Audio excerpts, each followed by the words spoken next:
সংসদীয় এলাকা উন্নয়ন তহবিল থেকে বনমালীপুর বিধানসভার অন্তর্গত 23 নম্বর ওয়ার্ডে নির্মিত ধলেশ্বর বেদবাণী সংঘের নতুন কমিউনিটি হলের শুভ উদ্বোধন করেন সাংসদ রাজীব ভট্টাচার্য। উদ্বোধনী অনুষ্ঠানে উপস্থিত থেকে সাংসদ বলেন, এই কমিউনিটি হল স্থানীয় বাসিন্দাদের সামাজিক, সাংস্কৃতিক ও জনকল্যাণমূলক বিভিন্ন কর্মকাণ্ড পরিচালনার ক্ষেত্রে গুরুত্বপূর্ণ ভূমিকা পালন করবে। পাশাপাশি এলাকার সার্বিক উন্নয়নের ধারাকে আরও গতিশীল করবে বলেও তিনি আশাবাদ ব্যক্ত করেন। স্থানীয় বাসিন্দারা জানান, দীর্ঘদিনের দাবি পূরণ হওয়ায় তারা আনন্দিত। নতুন এই পরিকাঠামো ভবিষ্যতে বিভিন্ন সভা, সাংস্কৃতিক অনুষ্ঠান ও সামাজিক উদ্যোগের কেন্দ্রস্থল হয়ে উঠবে বলে প্রত্যাশা ব্যক্ত করেছেন এলাকাবাসী। আমাদের এই অলকান ক্লাব সংলগ্ন এলাকায় তাদের একটা বেদবাণী সংগঠন রয়েছে। তো বেদবাণী সংগঠনের উদ্যোগে তারা একটা কমিউনিটি হল আমার কাছে দীর্ঘদিন ধরে দাবি করেছিল।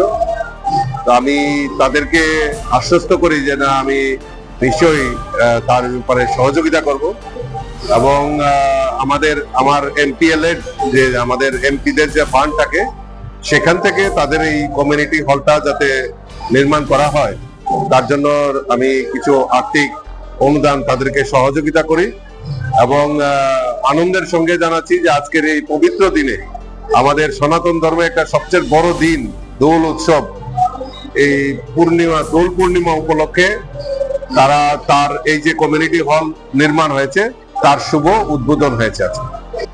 Report, TV north east.